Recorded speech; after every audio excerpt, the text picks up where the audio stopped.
It's just hard to see it and notice it here in the United States, where the public really has not participated as much as one would think in the rally. In fact, you could argue that it is as off the radar screen now as it's been in the last 3-4 years.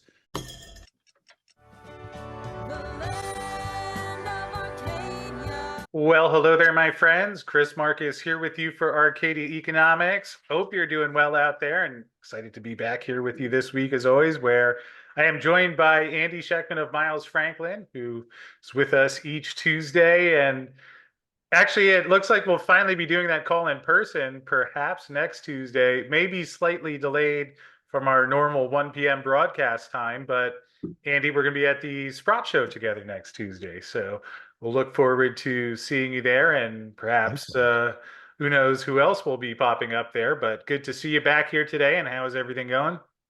Good to be back, Chris. Yeah, it'll be awesome to spend a little time with you there. I'll tell you, there are two shows that I go to each year. Specifically, I go to the Vancouver Resource Investment Conference, Jay Martin, and I go to Rick's show. Luckily, Rick's show is almost in our backyard here in Boca, whereas Jay's is in Vancouver, probably the longest flight I could possibly ever take from here to Vancouver. Last year, my flight to Seattle got canceled, and I was speaking the next morning. This was at night, so I had to rent a car and drive from Seattle to Vancouver. But that's another story for another time. But yeah, I would encourage anyone who has the ability to go to these shows. And if you can't, you can log on and do the virtual to do it, because they are really good.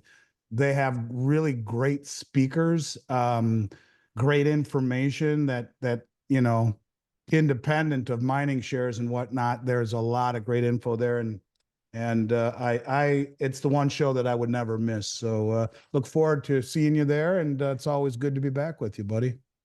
Yeah, and I called it the Sprott Show, formerly the Sprott Show, now the Rule Symposium, but Yeah. it'll be nice to see you there. And I will be there at least on Tuesday. So if anyone in the audience is there, look forward to saying hello, and perhaps a couple more days, still figuring out our schedule here. Although, another quick bit of news before we dive into gold and silver.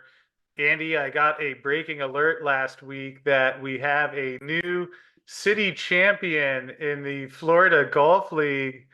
And perhaps you can tell us about who's this handsome gentleman here who's holding a trophy. I got it right here. Hold on. I got it. The country club wants it back, man.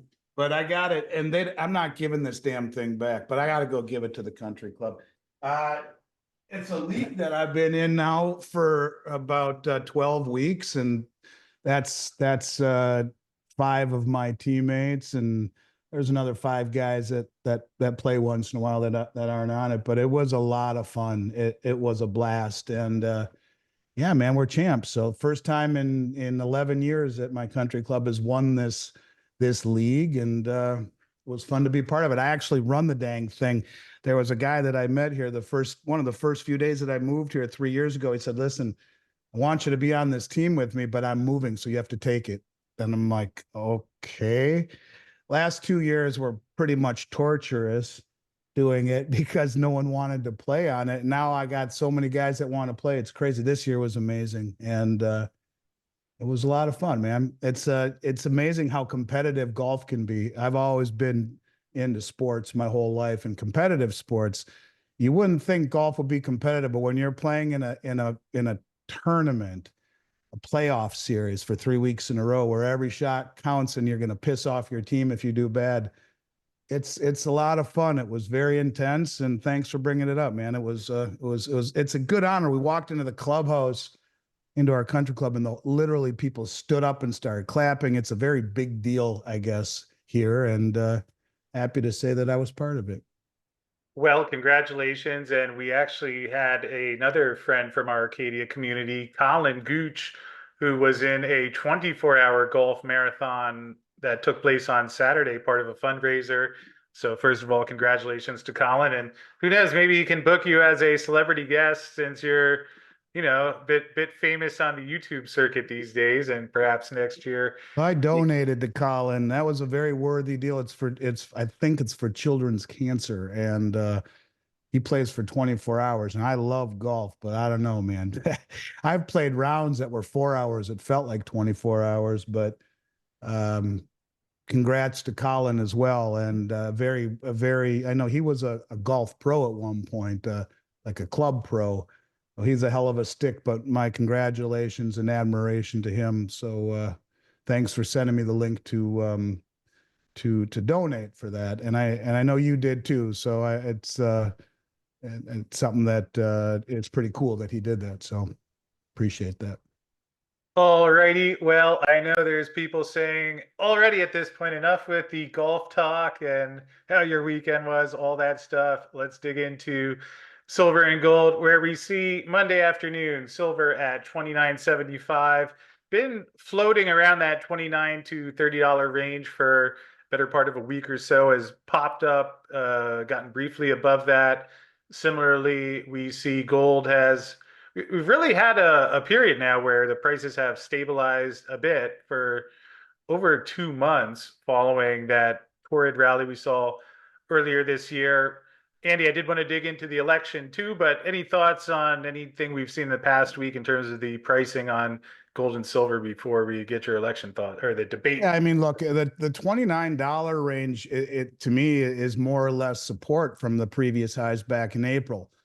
And pretty dang close to the 50-day moving average or so as well. Bill Holter and I were talking about this recently, and he penned a piece that he just sent out talking about this, where he thinks the next leg could go $34 to $37, and that it's been sitting for the last roughly 3 weeks in this 29 to 31 zone and not being overbought nor oversold and at any point. So it's getting to the point now where you're seeing the MACD, the moving average convergence divergence, I believe it's called, is starting to turn upwards and getting near crossing over, where at which point we could see it resume another rally up. But this is typical. This is where it's supposed to be, where it bounces off a support and the 50-day, and the fact that it came back up and is holding above 29 and closer to 30, I think is actually quite bullish from a technical standpoint. But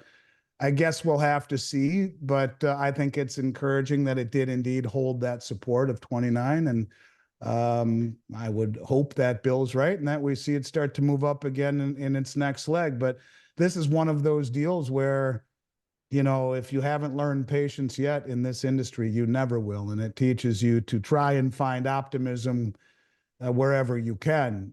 But indeed, I think, look, the global demand for silver is not stopping. It's just hard to see it and notice it here in the United States, where the public really has not participated as much as one would think in the rally. In fact, you could argue that it is as off the radar screen now as it's been in the last 3-4 years to the public. At the same time, the central banks like India are massively accumulating it. And the common theme with all of the accumulation we see by these central banks is repatriation. Now, I know more of that is applicable in gold, where India bought 1.5 times the amount of gold they did all of last year in the first 4 months and brought it all home. At the same time, brought home 100 metric tons they've held at the Bank of England since 1991, I want to say. But I think the same thing is true with silver. It's just assumed. And when you look at all the silver that India has bought, well over 600 million ounces in the last couple of years, and now the increase in the amount of silver, I wrote this down, that the amount of silver that they've been buying from the United Arab Emirates is up 654 times in the past year. That they bought $2.2 million worth between January and April of 2023, yet over the same time period here in 2024, 1.44 billion, a 654-fold increase.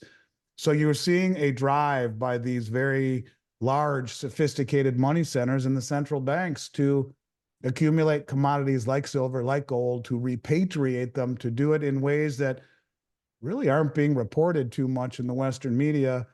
And I think it's interesting. I look at it again as a very big contrarian indicator that the big sophisticated money is accumulating And at the same time, the public here isn't. And again, we're seeing large deliveries off the Shanghai Gold Exchange and off the LBMA and off the COMEX. So, I guess we'll have to see. But yeah, I think the trend of higher silver, just based upon the central bank interest in purchasing, one would think ultimately goes much higher, regardless of what short-term fundamentals look like, regardless of the pullback that we've seen. Um, as far as I'm concerned, nothing's changed in a world that seems to be getting crazier by the day. Yes, and for the folks watching at home, the agreement with the UAE is part of a lower customs duty that they get underneath a comprehensive economic partnership agreement. So that's the main reason why we've seen the increase in imports from the UAE. And one more thing, did want to take a look at, and then I do want to get your thoughts on last week's debate. But since you were mentioning some of the dynamics in silver, here's the latest COT report where you can see some reduction of the short position, although net getting 3,000 contracts more short in silver by the banks. And again, you can see this green line down here shows us that they are now just about 41,300 contracts short. And as you can see by looking back in this green line, this is the 3-year chart by quite a fair amount, the most short the banks have been. So that's been the case for, you can see going back to the beginning of April. I think it leaves things somewhat unresolved in silver. Certainly the banks have been taking a loss on the rally. And is it possible that we see silver sell off, as is often the case when we see them get that short? Certainly. Andy, any thoughts on that? Yeah, I mean, I guess it's ominous. God bless Ted Butler. He would comment on this, but yeah, I mean, Ted would say that the price discovery will never really happen until the banks stop doing this, getting so massively short, which makes no sense whatsoever in this environment. But yeah, typically that's what happens when the commercial banks get short, the price falls over. They have deep enough pockets to continue to short until the pressure is so extreme that you see capitulation by the managed money, and then the whole cycle repeats. The question being is, one of these days, maybe what, a lot of people, or at least what, I shouldn't say a lot of people, what I've been thinking in private conversations with Bill and others is that maybe, and again, no evidence to support this, but maybe they realize that the ability to rinse, wash, and repeat, as they've done for so long, is getting old and long in the tooth. And one of these days, they're going to put so much pressure on the managed money that they too capitulate, go short, sell their longs. And then when the commercial banks have all of those positions in hand, their long positions covered the majority of their shorts, they won't short the rising market. There will no be rinse, wash, and repeat, and it will run to the upside. One would think in an environment as crazy as this is globally, geopolitically, that it would be very dangerous to have these naked short positions the way that they do. And but yes, to your point, typically seeing a position where the commercial banks are that short is usually not a good sign for what silver's going to do in the near term. Well, I hear you. And real quick, you mentioned Ted Butler in there. You were traveling the week, I guess about a week and a half ago when he passed away. And just in case you'd like to share any thoughts on Ted or any of the influence he had on you or anything, obviously the unfortunate news of his recent passing. I will miss him like I miss in many respects as I miss Richard Russell. These are the elder statesmen of the industry, and there really isn't anyone quite like Ted, who understood the workings of the COMEX, of the futures market, and the way that it impacted price discovery. He had a lot of courage, and it's sad to see him pass away at this stage. It's my father is best friends with Jim Cook, who Investment Rarities, who he worked with. So I kind of had an inside ear on what was happening. Happened very quickly. Very sad how fast it happened, but it's awful that to not see his life's work materialize. Certainly, I guess you could say the torch has somewhat been passed to Ed Steer and you and David Morgan and guys out there who've been doing who've been talking about silver and mentioning Ted's work forever. But he'll be missed because the truth of it is that it's very complex understanding the inner workings of the futures market, and in particular how it plays a role in price discovery with silver and precious metals. And there was no one quite like him. So I will miss him. I used his information a lot. I read his report every week, and it's just sad to see one of the good guys go. So rest in peace, Ted. You'll be missed. Yeah, and again, sending prayers and warm wishes to Ted's family. And been a tough year for gold and silver. Obviously, Jim Forsyth passing away earlier this year, and also David Smith back in 2022, and Jim Sinclair. So anyway, good All reminder good to guys. I knew all of them, and all great guys in their own right. David Smith, one of the nicest men I've ever met in this industry, and Jim Sinclair, a buddy. Didn't know Jim super well, but met him on a few occasions, and had the good fortune of talking to him several times. I think I might have met him first through you, maybe even on one of your 24-hour silver marathons. But it's sad to see all these people go who have contributed and tried to do the right thing, get the information out there, help people, and have them go before they got to witness things move in the direction they always thought it would. So I called David Morgan right after it happened, and I said, "You are now the elder statesman, my friend." And so there are only a few of us left who, well, and I shouldn't say count myself in that. I'm not the silver guru. You are. He is, and there are just a couple of you left to carry the torch. Ed Steer, and maybe in terms of understanding the workings of the COMEX, Craig Hemke, a mutual friend and great guy. And it's he'll be missed, and it'll be much harder to discern what's going on without him. So hopefully there are others that pick up the torch and carry his legacy.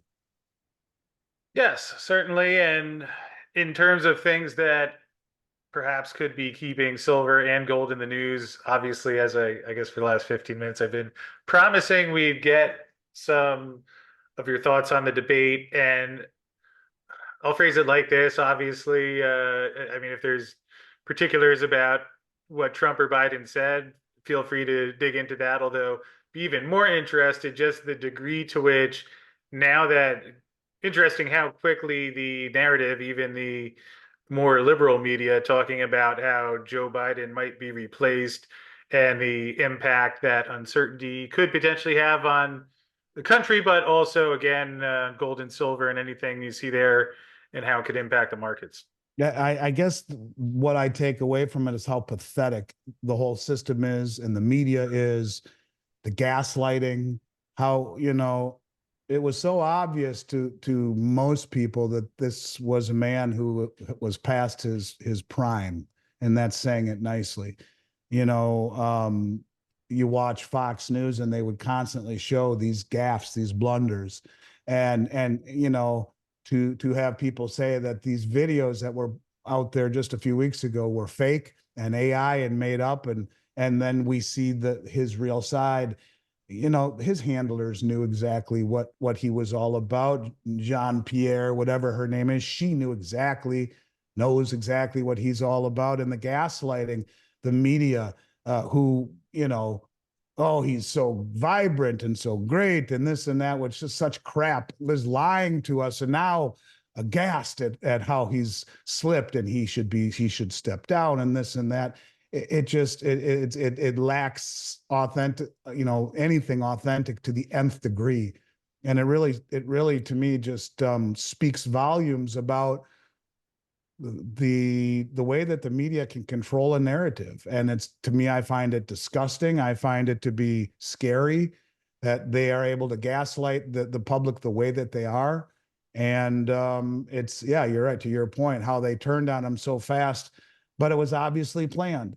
I mean, they knew exactly what would happen if they brought him out there, and they're going to roll in their whoever it is, their replacement on a white horse. So um, I find it to be as concerning as all of the nonsense that we've seen over the last several years in this country. The degradation of this country in so many ways, the border, the elections, the lawlessness in the cities, the breakaway from the nuclear family. Don't even say Pledge of Allegiance anymore. And all of these things, these little things, these little pieces of America that made this country great and respected around the world. This is not lost on everyone, and they understand exactly what has been done, not just the American public who gets it.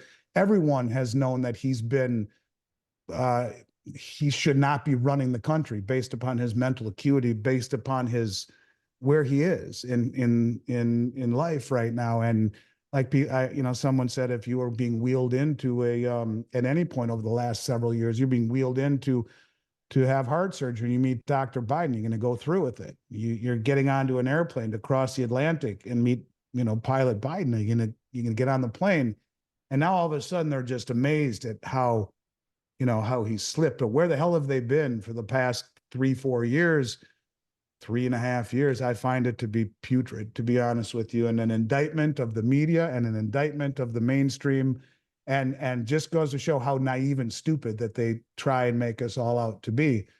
Um, I don't know. Other than that, it was great. It's just it bothers me, Chris. It bothers me because what's happening in this country to me is in many respects worse than the mismanagement of the world reserve currency. And I think it all goes hand in hand. But what they're saying here is like, oh gosh, look what just happened. I can't believe how bad he is. Well, they've been talking about how wonderful he was this entire time, and they've been lying and lying to the American public. And now we're supposed to believe the sincerity of it. It's a bunch of crap as far as I'm concerned, and more troubling than most of the things we talk about financially is the moral compass of this media and this administration, which is way the hell out of whack. And they try and do this and make us think we all should believe this. It to me just makes me angry, makes me itch. I'm so angry by it, but it's just more of the same stuff we've seen now for the last couple of years. And let's hope that somehow, some way, we get a change. And you know, uh, this isn't even about what side of the aisle you're on. It's just the fact that we can be gaslit and lied to this degree, and try and be expected to take it at face value. I find it to be awful, I guess. Well, deep breath over there. It's going to be all right in a couple of months. Well, I guess I was going to say in a couple of months it'll be all done, although that may or may not be the case. And I mean, what do you think, Chris? I know that you're asking me the question, but am I wrong? Do you find it to be concerning that the media would portray it this way? Like they're shocked that this is how he is, and instead of being truthful the whole time, questioning, is this really the guy that has the what it takes to be the leader of the free world, or not? I mean, and that's the point. I mean, I think if anyone is being honest with themselves, they would have said this at any point over the last 3.5 years. Do you find it concerning that now at the 12th hour, when they know they're losing in the polls, and they need to bring someone in who won't be the puppet that he is, um, that they can roll that in and pull this over on the American public? Does it bother you? Bothers me.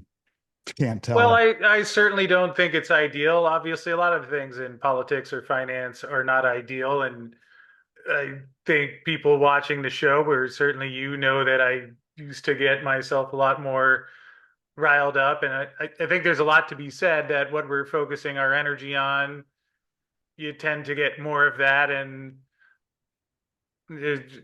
at least I've been actively working on that balance of there's on one hand, you want to be aware of things that are going on and stay in touch, yet to the degree of where can you actually make an impact or change things. And Um, so when I see people that every day the news comes out, if the news is bad, they're crushed and devastated. And I'm trying to be critical of anyone else. I was in this pattern, but whether silver goes up or down $1 in a day, realizing there's some part of that of which you don't have control. And certainly the politics, was it an ideal display the other night? No, I don't think so. Again, also hearing the both candidates talk about how inflation's under control. I don't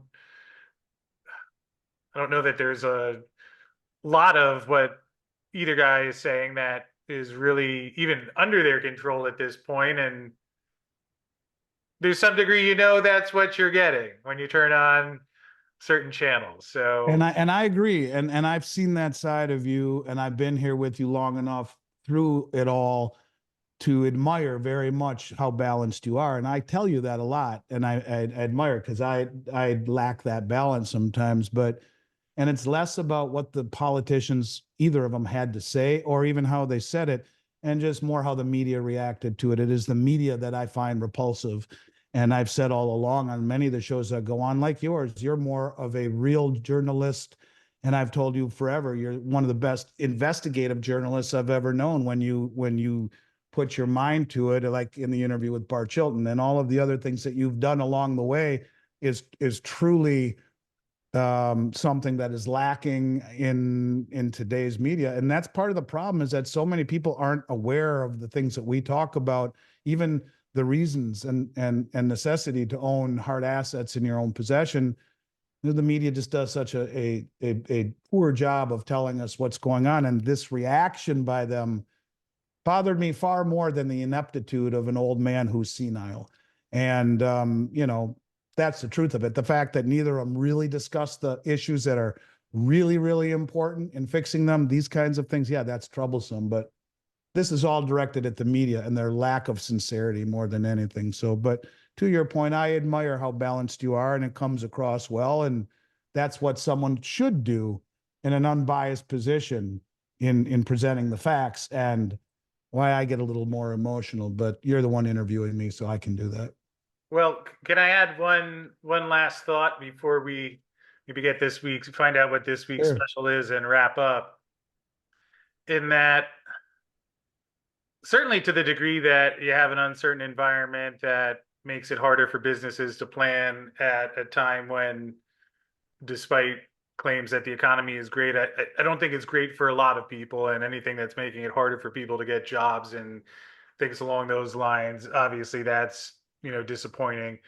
To some degree, is that new? So do we get flustered again? Hopefully not. But perhaps bigger than that is that I was thinking a little bit more about the BRICS and the unit, where if you take a few steps down the road, and let's clearly label this as a hypothetical. So it's not, this is definitely what's going to happen, but just if you think through that, if there is a degree to which you start having a large portion of the world, especially that has a lot of oil production, a lot of resource production, and they do go to this system, which they have not done this, it's not been implemented. Of course, there's difference between thinking about it, doing it, then doing it and doing it successfully. So by all means, those are steps that still need to be demonstrated. But if you do end up in that outcome, and essentially now you're left where, when there's resources for sale, you can get one unit of currency that's backed by metal versus another unit of currency that, I think the central bank gold purchasing is one sign of concern about doing it through the traditional treasury market. Have we seen a mass dumping of US treasuries? No, I don't think that's accurate yet. Japan, now here's one other factor. If Japan does start selling treasuries to have dollars to buy yen, I mean, they're the big pillar now. But in either case, if you're heading towards a world where now you can get a currency that has some hard backing versus something that we're seeing growing concerns regarding the treasury market, especially as a store of value of energy. What happens when those two are competing? Yeah, well, I mean, it's a big deal. And if you realize the Project M Bridge is, it will be the vehicle that the unit trades on, to see Saudi Arabia, the largest oil producer in the world, sign on as a full participant is a very big deal. Project Enbridge does not utilize dollars. Dollars do not work on Project Enbridge. And so what it does is it eliminates the ability, first and foremost, for the United States and the West to impose sanctions, number one. And if you read the unit information, they talk about it being redeemable in gold for these countries. It is backed by something substantial. And when you realize that gold has outperformed the treasury, the 10-year treasury over the last 25 years by almost double with no counterparty liability, it incentivizes countries.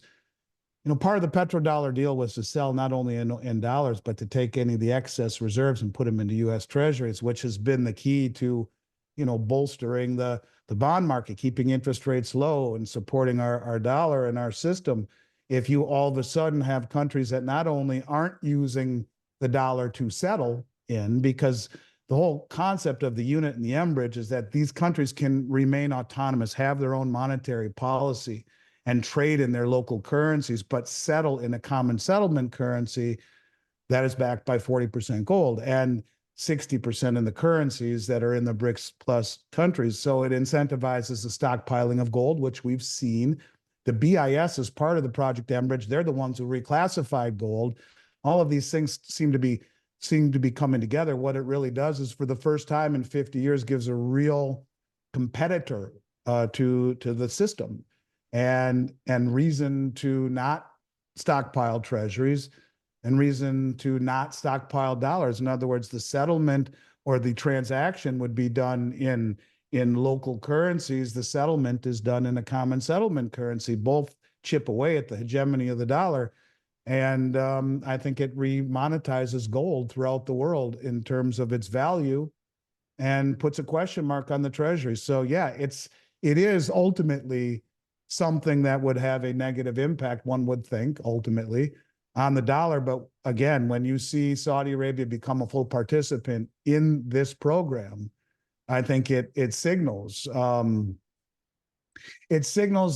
the end of a system that you could argue is past its expiration, and the beginning of a new system, one that will be all about transparency, all about, blockchain, and commodities. I mean, this fits right into what Zoltan Pozar says. So again, people who expect instant gratification and immediate results will dismiss this and look past it. And in fact, we've seen that. But to me, it's just more and more and more of the little by little by little by little chipping away. And I would argue this alone, in and of itself, ends the dollar hegemony, not the supremacy. We still represent 60% or more of all of the reserves. And, the supremacy is still there. But yeah, you could argue the hegemony is over. And with each passing day, and with each, out of this meeting in Novigrad last week, they talked about 59 countries want to join. And, how big will this union be? And will all of them start trading on Enbridge? And will all of them start accepting and trading the unit? I guess we'll see. There's a special meeting in September to discuss the unit in China. And if it all goes well, they'll roll it out in October. These are all ifs, but you can see that we are hedging and moving and edging in this direction. So I think it's a big deal, Chris, and one that will take time, to your point, but you could argue it's a very long fuse and it's been lit. How long before it hits the firecracker? Don't know, but it's not good for the dollar. It's not good at all for the dollar long term, because you now have legitimate alternatives, if this grows, that have not been around for the better part of over 50 years. And I think it will have great adoption as a result of it being free from the ability of the Western sanctions. And that's really, I think, what the key is here. Not only will it be faster settlement and less costly, instead of having these currencies all have to convert into dollars through commercial banks to the central banks and back into the other currencies. It's costly, it's time consuming, but more relevant, it also will greatly curtail the ability of these countries to sanction and weaponize the system the way that they have. So that in and of itself makes it compelling to a lot of countries, and ultimately to the detriment, if you will, of the status quo. So I guess we'll see. Only time will tell. But not good not good for the status quo. Not good for recency bias, and ultimately could be the first chapter of a new system. Yeah, and since you mentioned your stock line of a little by little in there, just figured I'd pass along. We won't dig into this one now, but here was former New York Fed President Bill Dudley, who mentions it's impossible to know when investors will decide that such risks are too much to bear, as the bond vigilantes famously did in the 1990s. When it happens, it tends to be sudden and brutal. So maybe you could mix that in little by little, and then bang, sudden and And brutal. brutal. Yeah, well, there is a theory out there You that do Mike use that. I'd Adams. like royalties on the You know what, and you've given me a lot actually of stuff that I use, so I will do that when it gets put onto a bumper sticker. But there's a theory out there that people should research. Mike Adams is a very smart man, and he talks about something called Operation Sandman. 100+ countries that have agreed to at some point, all dump that all at once moment. I can't confirm it. I can simply tell you that if you Google it, it's out there. Where at some point, when the critical mass has been reached in every area, that they do dump dollars at that one moment. They do dump treasuries, and we're probably a long ways away from it, but this is the beginning of a new system, and at least the challenge to the old system. So I guess we will see. Um, but this is what I've been talking about for 3 years and almost four, and with you. And I'm not a soothsayer, but I do believe that this is exactly what I have been talking about. That we have kind of messed up the privilege of being the world reserve currency in many ways. And this is, I think, pushback to it. It's one thing to have monetary mismanagement and fiscal irresponsibility. It's another thing to steal assets from a sovereign country, to buy weapons to fund the country they're in a war with. That is a line that is tough to come back from, because all of these other countries, well, they may be in good standing with the US now, but what about tomorrow? And I think they're all making plans, and this being one of them, to protect themselves and their own self-interests. The truth of it is, at some point, one would have to ask themselves, why do countries have to have a intermediary currency to conduct business with, when they can just do it with their own local currencies?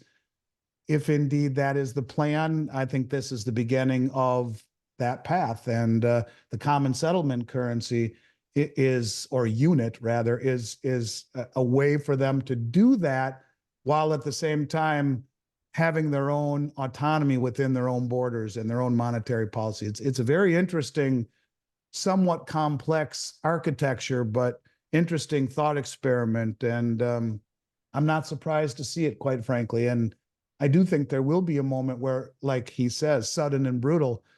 And we're not there yet, but when it happens, it won't have caught me by surprise. And I hope none of the people who listen to me on your show, I hope it doesn't catch them by surprise. I've certainly been overly redundant about it, and knowingly so. I know that I continue to say the same thing, but at least I can fall back on the fact that a lot of the stuff that I've been talking to you about, even since 2020, has in one way or another materialized.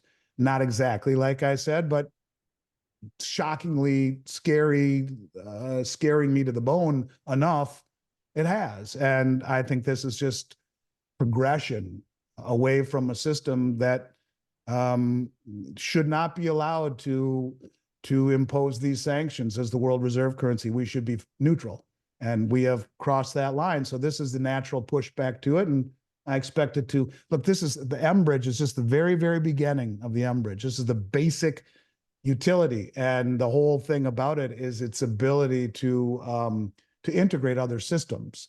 So this is just the very beginning, and I think you'll see more and more things, and more countries, and more entities join this M bridge unit. The settlement side of it, the unit, is something that I guess we'll see. But if indeed it gains enough traction to be announced in October, yeah, then it starts to get more real by the day. So time will tell, we'll see. But as the Chinese curse says, may you live in interesting times, Chris. These are very, very interesting. Well, there you go. And perhaps in wrapping up, anything on special that you can pass by our audience this weekend? Yeah, we're gonna do a July 4th special, all US stuff. We're gonna do the what are we doing here? The 2024 Silver Eagle at $5.95 over spot, any quantity, and the 2024 1/10 ounce gold Eagle, $39 over melt, any quantity, and uh, just the in respect for the July 4th holiday, and I figured we'd go with all American. So if you've been looking to buy Silver Eagles, look, they've come down a little bit, even at least for this special they have, and there's no quantity limit on those. So that's what we're doing. And rumor has it we may also have some $10 liberties that we're going to be offering. I haven't got the info on that yet, but I do believe, in fact, maybe I do. Give me 10 seconds because I love the $10 liberties. I think we do. They're AU grade at $59 over spot as well. So pre 1907 and earlier, $10 liberties AU grade at 59 over melt, and the 1/10 ounce Eagle and the Silver Eagle 2024. So all American stuff for July 4th. All right. Well, I appreciate that. And if you're watching at home, you can find out more. Or if you want to place an order, you can do that at Arcadia at milesfranklin.com. And Andy, we will wrap up for today. But again, I'll remind people that you will be at the Rule Symposium show all 5 days next week. I'll be there Tuesday, maybe a little longer. We'll see. But we'll catch up and do this in person, perhaps live next Tuesday if we can find a good spot. But I one will way or make sure another, because I've been wanting to do this forever. So that will be amazing. I'll buy you dinner after, and I look forward to it. So I hope we get to see lots of people there. Come on down, and appreciate it, Chris. And you're the best in the business, man. And with the passing of a guy like Ted, you know, your relevance becomes that much more important. So thanks for having me on and let me be a little part of what you're doing, and look forward to seeing you in person in a couple days. well, we will see you there. And if anybody is interested in finding out more or attending as well, link is in the description field below. So hope you're all having a great day out there, and we will see you again soon.